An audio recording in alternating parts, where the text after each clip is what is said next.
Haley, how are you? I'm good. How are you? I am fantastic. What a great event. It is a great event. We're sitting in church That's right. in Dothan, Alabama. Yes. Did I say that correctly? Dothan, yes. Dothan. Okay. I'm trying. You're doing good. Yeah, but it was so much fun. I remember when you reached out. So first of all, we've been working together for a long time. I'm going to try to hold the mic. Yes. And then we were trying to get you out to Chicago. Yes. It was exciting. Very exciting. For the event. And then COVID happened. Unfortunately. And then we had to pause that. And then after that, I was so happy to hear when you reached out about the event. And Yes. I remember you were so unusual about asking about this event. We get bombarded. Right. People say, come to my event, pay $10,000. Right. And you can have your table or not, but just pay us the money. Mm-hmm. And so you reached out. You're like, can you help us? We've been working together for a long time. Yes. And you're like, and I was like, okay, so it's probably going to be like a couple $1,000s. And you said $500. Yes. And then I asked you this one question that I told everybody. And I said, well, it's probably, in my head, I'm thinking it's probably going to be some small event, 20 people. And I said, how many people are going to be attending? And you're like, 300. And I think right there I said, okay, so no, of course we're going to be there. Yes. And we're going to support. So obviously I'm very excited to learn more about you, like your upbringings and how you grew up. And you briefly told me about the story, how you almost made it to Minnesota, but you did make it to New York. And it's just fascinating. Yes. So I am a hometown girl. I'm from Hartford, Alabama. And I do have a Southern accent, that Southern Belle drawl. I grew up in Hartford. I graduated from there. I went to Enterprise for 2 years to junior college, and then I transferred to Troy and graduated from there. And I actually have a graphic design degree. Wow. So I did that. I did it for a little while, and then my husband and I got pregnant with our first child. And I told him, where I was working at, I was just driving too far, wasn't making enough money, and he's like, look, just stay home, the Lord's going to provide for us. So, and of course he did, and I ended up getting a dental assisting job in Hartford, and I worked there for about a year and a half, and then the door opened up with Dr. Markham, and I've been with him for 9 years. Yeah, Geneva Family Dentistry. Yes, Geneva Family Dentistry, yes. Yeah. That's so cool. So, okay, so but tell us a little bit about your upbringing. Like, I'm still curious. Tell us the story about that Minnesota trip. So my sister has went to Minnesota. I went to New York, but our hometown has a sister city, which is in Litchfield, Minnesota. So our FFA program goes to Minnesota. So my sister has gotten to go to Minnesota, and then they send delegates down here to stay in our home. So I've got to meet the people from Minnesota, which, it's a lot different from us, right. like the pop or... What's the pop? Either Coke or Pepsi. And then, of course, they never would tell you, like, you want Coke? Do you want Coke or do you want Pepsi? No, I just want pop. Well, I just need to know what pop is because we have labels on our drinks. But, a lot of stuff is different. In Minnesota, they don't. I clearly can. Who cares? They, just a lot of different stuff. They got to eat peanuts down here. That's the big thing for the Wiregrass. My sister got to go up there. She got to milk cows. Hockey, we don't have hockey around here.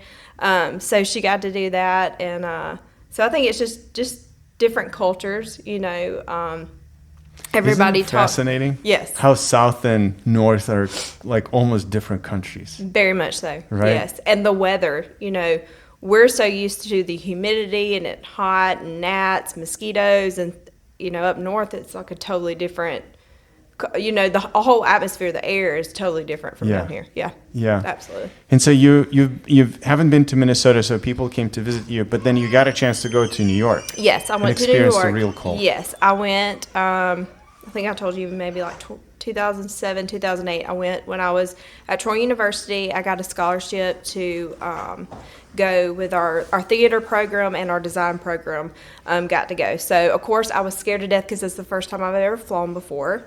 So we flew. How was it? It was good. I really enjoyed it. We flew a little plane from Montgomery to Atlanta, and that wasn't bad. I thought that was probably going to be pretty rough, but it wasn't bad. We got on the plane at like 4:00 in the morning. So I was scared to death. I was sick to my stomach, and I called my mom, and I'm like, Mama, I don't think I can get on this plane. She's like, you're okay. I'd already took a Dramamine. She's like, eat some crackers, drink a Sprite, you'll be fine. Got on the plane, I was perfectly fine. It was great. And then we flew from Atlanta to LaGuardia, and it's just like amazing to me because I'm not a traveler. Like, I've never been to a lot of places before. Like, Alabama, Georgia, Florida is my go-to places. But yeah, it's totally different atmosphere. I was not used to like the subways, the taxis, like it being so packed everywhere. Like, you're just touching everybody, and we're not used to that here in the South at all. And especially the subways.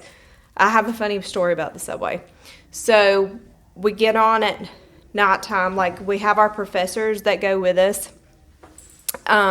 Each group usually had a different professor that was with them. So it was probably about 5 or 6 of us and a professor. So we go to get off the subway. The doors close on me, and I'm left in the subway. By yourself? Yeah, by myself. While everyone else is out of the subway. And I like freak out. I have my hands on the glass, like, what do I do? And they're like, shh. Yes. I'm like, what do I do? It's not going to open back up. And so, like, some of the people around me are looking at me like, what is wrong with you? And I was like, I'm not from here. What do I need to do? And they're like, when you get to the next stop, get off and then go back. And I was like, I don't want to go by myself, and I'm like crying, like on the phone with them, like somebody's got to hurry and come get me. But they were all laughing at me. They thought it was funny. I did not think it was funny, though. Yeah. I didn't like being left by myself. Well, but that's so interesting, right?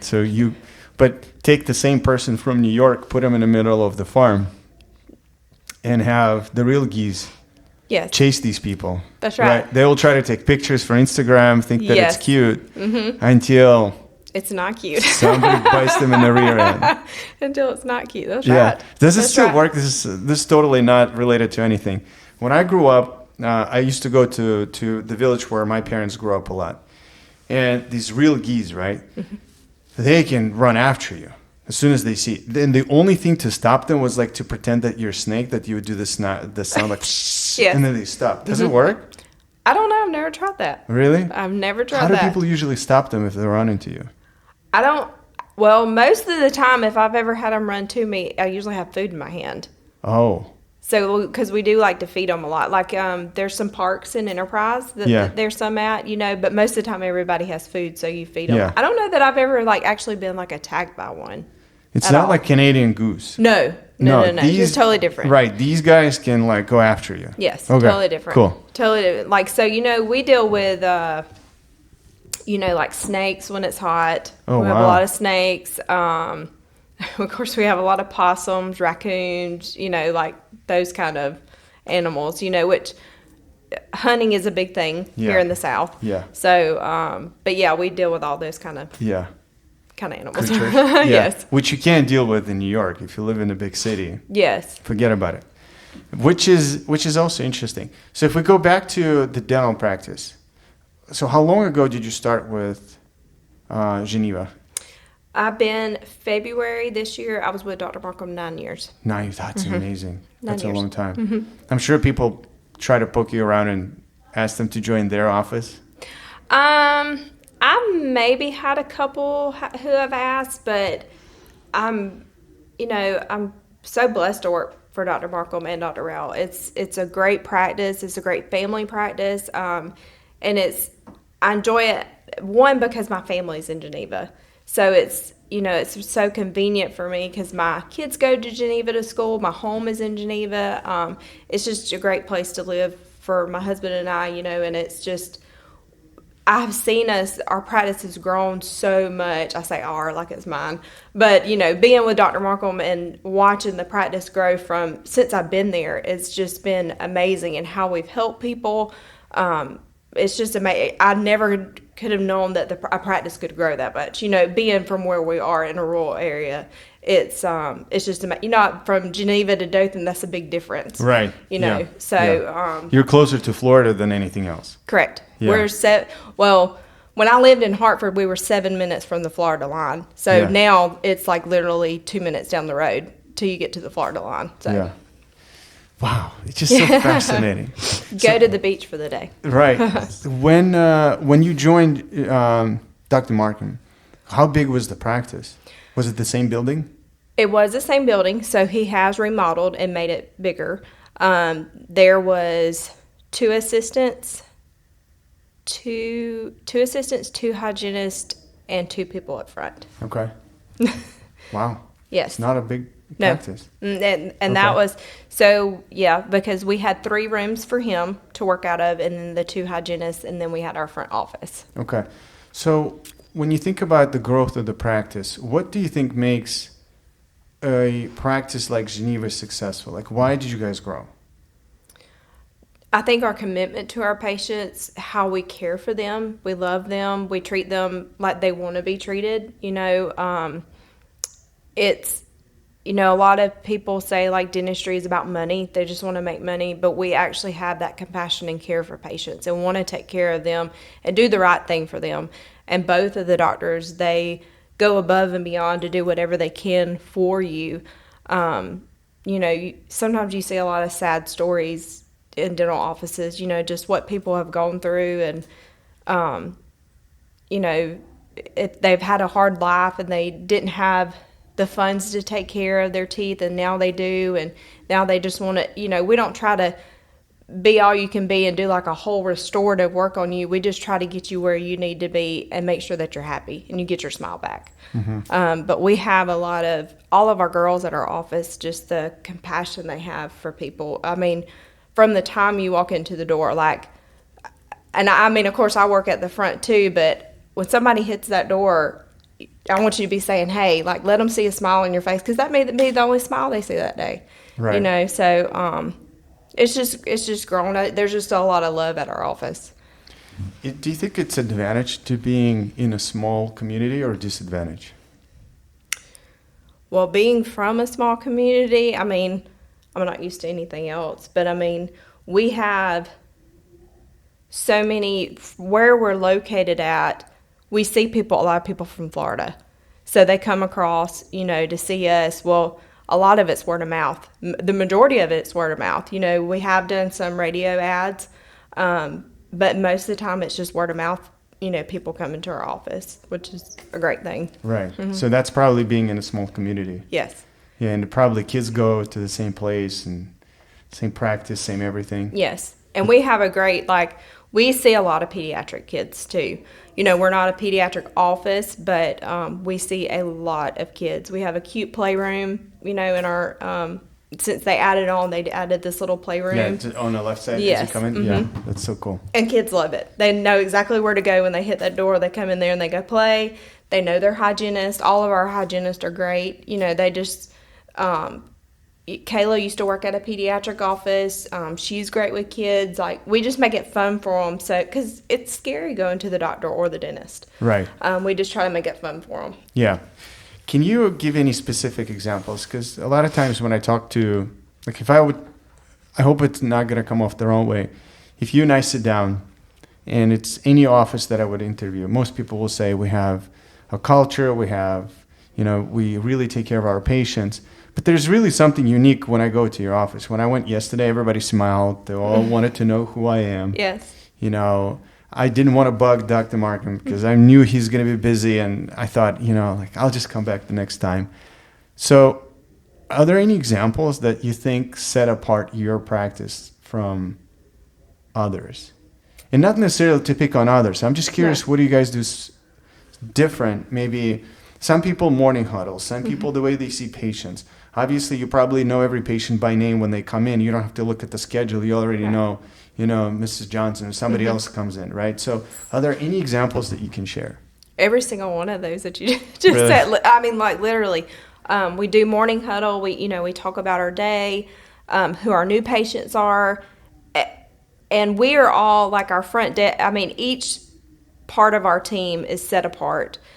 The front desk, when you walk in that door, even though I've been there longer than anybody, I try to my hardest. I look at the schedule, of course, but I try to remember your name, your face, so I can say, hey, Miss Jones, hey, Mr. Jones, how are you today? Because it's different. It's patient. People enjoy that. They don't want to go into an office and shine a sheet of paper and you just kind of ignore them when they walk in. They know that you actually care about them, that you know who they are, what they're here for.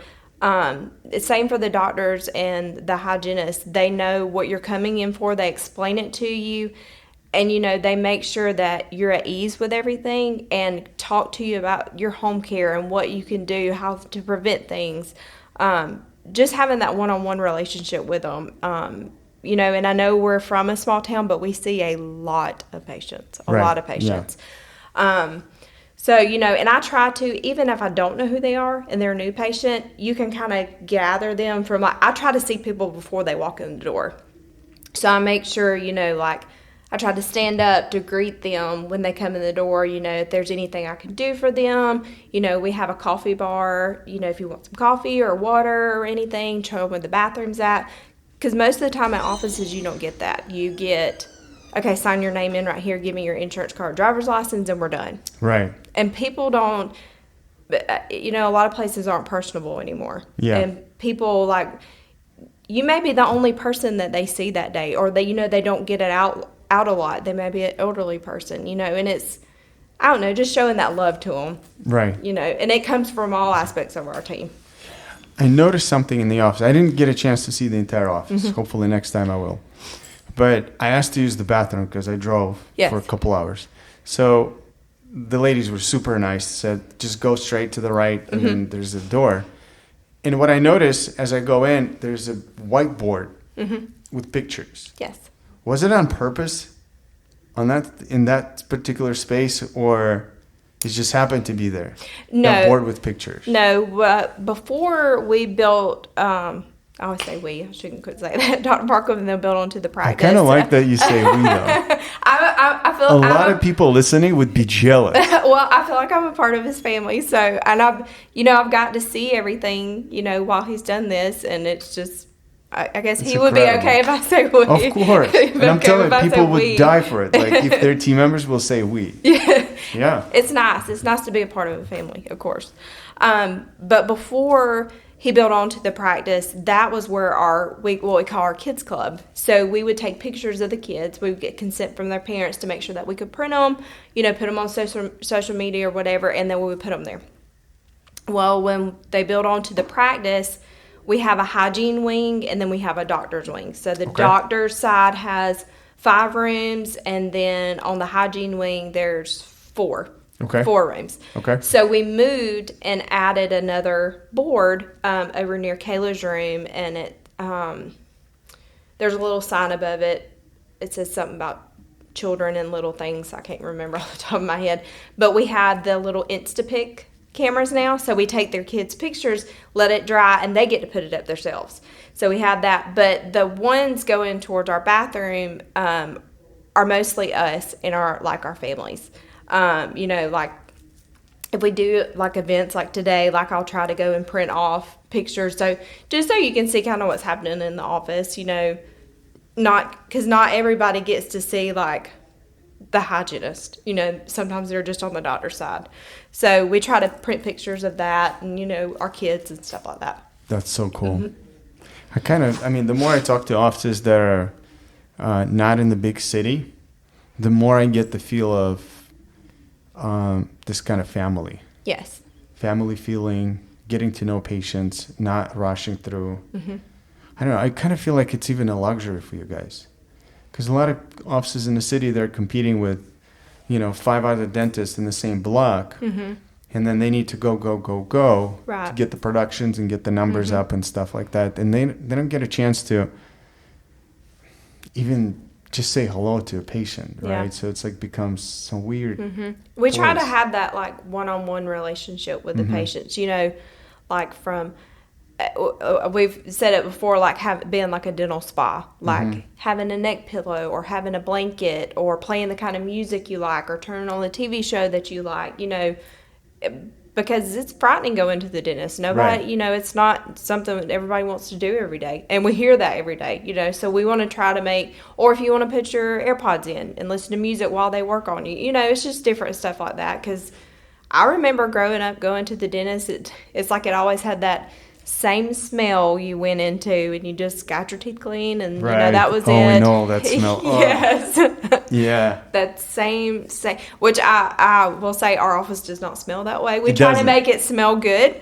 So that's one thing. We like to do like little scentsy things to make it smell different in the office. Right. So you were a dental assistant. Yes. Oh. And then recently you completed the hygiene school. Yes, I did.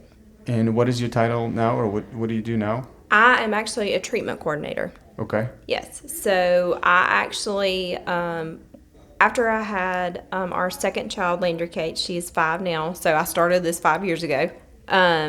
Dr. Markham asked if I would like to be a treatment coordinator. So like what I do is I go over treatment with patients that's like big treatment, like stuff that's actually like major, your crowns, bridges. And I'm able to explain stuff to patients that typically they probably wouldn't ask in the room. And sometimes, maybe they didn't have time in the back and they can come, we have a consult room and they can come in there and sit with me and I can shut the door and actually talk to them and explain stuff to them. Go over the financials with them, and give them different options, like sometimes you could get an implant or a bridge or something else. And just explain all their options to them. Right. Show them models of what treatment needs to be done. So that's what I do. How do you feel about it? Like, what was your first reaction when Dr. Markham asked you about this job? Oh, I was excited. I assisted. So before that, I would have been an assistant for 5 years. And at that point, I didn't want to go to hygiene school. Like, I didn't think that I wanted to do that. And I was like, yeah, that's great. So I still would assist if needed, but mostly like I would check the patients out and then talk to them about their treatment and then get them scheduled back for the doctor. So I'm pretty much like over the doctor's schedule.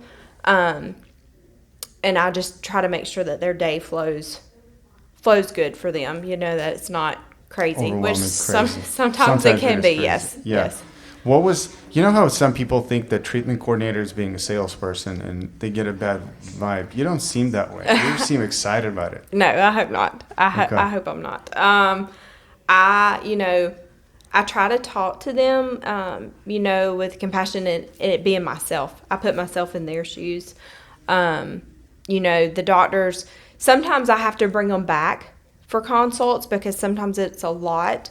And that gives me time to actually think, what I'm going to say to them, make sure I'm not trying to sell that to them. I'm trying to tell them what the doctor recommends and what is the best option for them, and make sure that I go over it with them thoroughly and that they understand, what they're coming back for.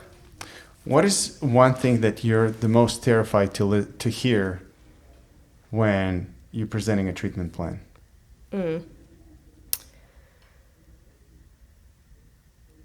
You know how you get a vibe sometimes from people like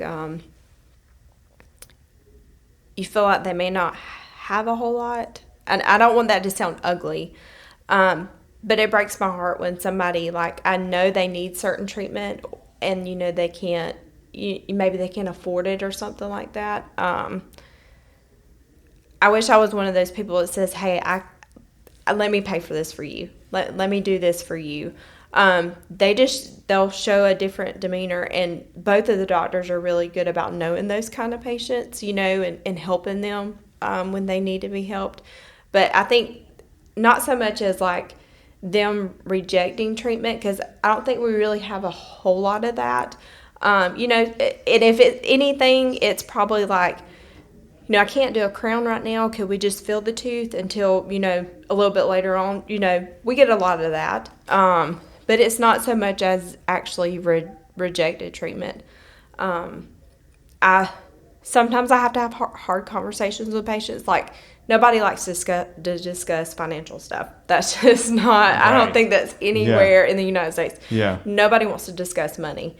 And I think that's where, a lot of patients well, my insurance will cover this. Well, no. A lot of people don't know about their insurance. So they don't know, okay, your insurance only covers 30% of this, you have to pay the other 70%. And they think it's supposed to cover all of it. That's a lot of hard. Insurance is really hard. Right. I've had to learn that. And I've only learned that, like within the past 5 years having to do this with different insurance companies. So I will say, like, for anything medical, anything, insurance dictates everything. And I hate that. I don't like that for people, especially like medical wise. Like, it's not necessarily what's best for a patient. Yeah, correct. It's what's best for insurance company. Yes, yeah, exactly. Unfortunately. Yes. Wow. And you guys are still growing. Yes. Every day. I don't know that we are probably one office in the Wiregrass that are actually still taking new patients. A lot of practices have actually stopped taking new patients because they don't have nowhere to put them. They don't have nowhere to see them because they have so many patients. Is it because people are moving into this area, or what? Why there are so many patients? I don't know. Actually, when Dr. Rao and I come to Dothan yesterday, I said, Dothan's just grown from when I was a little girl. And I just turned 37 years old, and it used to not be this big. Like, they're expanding the roads, doing 4-lane roads. Like, even the community's going back, like, towards the Wicksburg area. It's just like subdivision after subdivision, And I think it is, I don't know if people are trying to get away from the bigger cities and come down here, which in my eyes, Dothan is a big city because I'm not used to anything else. But I think it's, you have so many, I couldn't tell you how many dental practices are in Dothan. But I mean, some of them are probably taking new patients, just not like seeing the doctor. You have to come through hygiene or something like that, So, but yes, we're still taking new patients, and some days our phone doesn't stop ringing, which is a blessing. Wow. But it's a lot because it's a need, and I think it's a need all over. I think there's a need for dentists. I think there's a need for hygienists, and I don't think it's just in the Wiregrass. I'm pretty sure it's probably throughout. Yeah. Why is it called Wiregrass? I really don't know. I probably should know that. And what is Wiregrass? It's just, we just call it the Wiregrass area, like the Dothan area. So, like, all the cities around, I really don't know. You have put me on the spot with that one, and I do not know why. Yeah, and I was trying to explain to my wife, and I have no clue. I said Wiregrass, and I see sometimes the signs will say Wiregrass. So like Wiregrass areas. Yes. I'm like, okay, interesting. It's not the city. It's not the county. No, I'm going to have to figure that one out. Okay. Because I really don't know. We've always called it the Wiregrass area. So I feel like it's just like Dothan and the surrounding, like, counties is what it is. Right. Yeah. That's amazing. Do you see yourself working with Dr. Markham for as long as you can? Until I retire. Really? I hope he never lets me go. Yes. Okay. What makes it that way? Because, it's not just you wanting, but it's him providing the work environment that's for you, like, you want to stay. So yes. I'm really curious. He is a great boss. Like, for me and for my family, he's been such a blessing. I'll cry about it.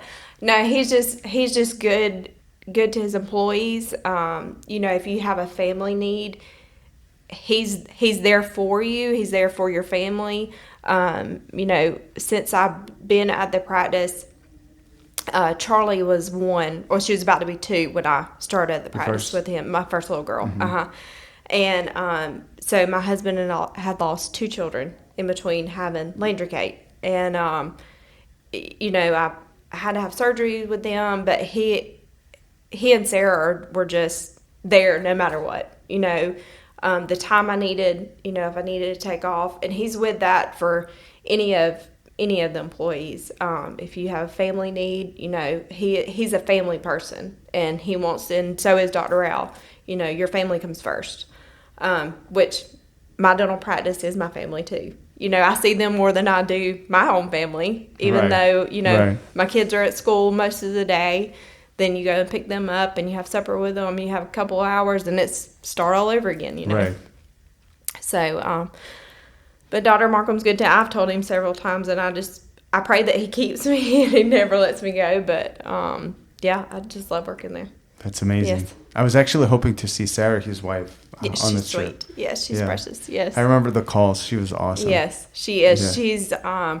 She's so smart, and it's like she has an answer for everything. It's funny because when she comes in the office, sometimes our TVs, won't work. Something will be messed up with them, or our computers, and it's like she walks in the room and they start working. Wow. I said you just have that feel whenever she comes in the room. She fixes everything. Yeah, even computers will listen. Yes, exactly. That's awesome. I kind of miss, again, like I keep saying this, this feel of, maybe Southern family-oriented, family first, and building the practice that way. I think it's unique. Yes. Mm-hmm. And I wish more offices would have taken that approach. Mm-hmm. Because a lot, especially during COVID, it was pretty weird. Yes. To see how people were turning, and on both sides, doctors weren't treating their team members properly, and the team members weren't treating their employers properly, like with some weird stuff. And everybody was a little worried, and thankfully it's all settled down now that people can see the differences and stuff. And my biggest worry was for practices like yours, that everybody said, okay, now with COVID, it's going to accelerate, and all these group practices will buy them out. Mm-hmm. And so that's my biggest fear, and that's my biggest worry, that once that happens, we're going to lose that family feel and the job security for people like yourself, that you can join the team and enjoy working and not being ashamed for taking the time off if you need to. It's not like, you need to feel bad that you did it, right? And it doesn't mean that you're going to slow down the next day. You're going to come back, you're going to work even harder because you feel that, you appreciate that you're working in such a workplace. Right. So that's probably my biggest fear when I look at the dentistry, is I would not want that to happen. Right. For that to go away. Yes. Well, I don't think our practice is going anywhere. That's I awesome. can tell you that. I pray that it doesn't, but I mean, we're thriving, and we have a lot of the patients to take care of, and we want to be there for them. And if nobody else is, they can come see us, and we'll take care of them. Right. And maybe we'll bring some of the officers from the northern part of the country to see you guys. That's right. And we will teach them that family is first, and all of our southern bells and whistles that we have. Right. Exactly. Thank you. Thank you, Haley. Yes. I appreciate it. Yes, you're welcome. Thanks so much. Thank you so much.